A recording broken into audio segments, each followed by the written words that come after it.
Dá uma olhada nesse resumo de reprodução sexuada para o Enem, que utiliza gametas para misturar o material genético e por isso é conhecida como reprodução gâmica.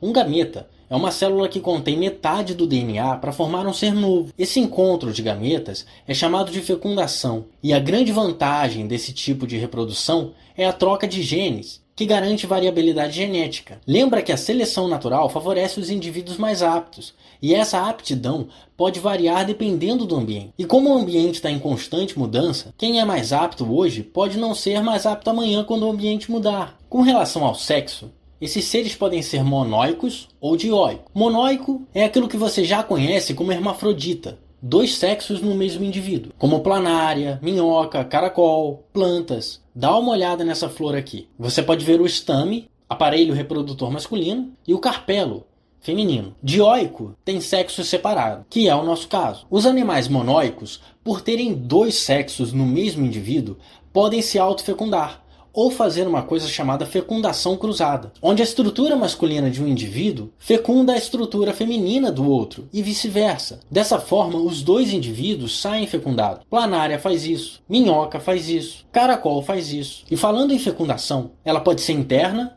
quando ocorre dentro do corpo da fêmea, ou externa, quando ocorre fora. E para essa fecundação externa acontecer, esses seres dependem da água. É o caso de quase todos os animais aquáticos e anfíbios. Agora, dependendo de onde esse embrião se forma, o ser recebe uma classificação. Ovuvíparo são seres que fazem fecundação externa e formam uma espécie de ovo sem casca. Dá uma olhada nessa massa gelatinosa que nada mais é do que uma desova de rã. Cada pontinho preto desse é um ovo. Ovíparo é quem bota ovo. Sabia que borboleta bota ovo? Já deve ter ouvido falar do ornitorrinco. Também bota ovo, apesar de ser um mamífero. Ovo ovivíparo, ele faz o ovo lá dentro do corpo dele. Mas ele não bota, ele fica lá dentro do corpo dele.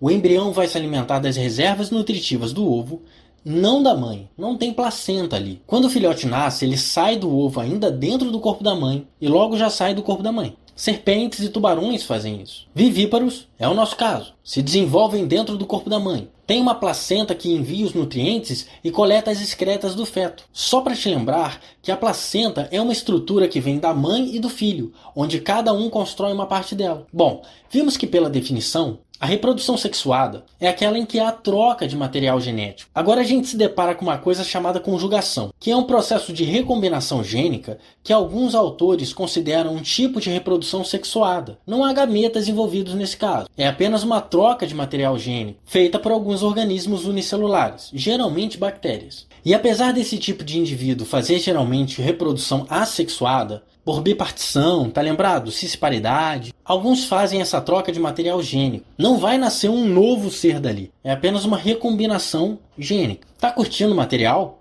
Então se inscreve no canal. Depois que o indivíduo nasce, ele pode ter um desenvolvimento direto, quando o filhote é igual ao adulto, só que mini, ou indireto, quando apresenta um estágio larval. Daí, em algum momento da vida, vai acontecer uma metamorfose e ele vai se transformar em algo bem diferente da larva inicial. Tem um caso de uma espécie de salamandra chamada axolote, que você com certeza já viu por aí em algum desenho. É famosa. Ela nasce larva, mas por algum motivo hormonal ela nunca se metamorfiza, ficando adulta em estágio larval ainda, diferente das outras salamandras. Caso você não saiba, os anfíbios, quando são larvas, têm brânquias, que perdem na fase adulta. Essa coisa vermelha que você vê por fora da cabeça da axolote são as brânquias dela. E como ela atinge a maturidade sexual ainda em estágio larval, chamamos isso de neotenia. E o último conceito importante dessa aula para o Enem é você saber diferenciar gêmeos univitelíneos de bivitelinos.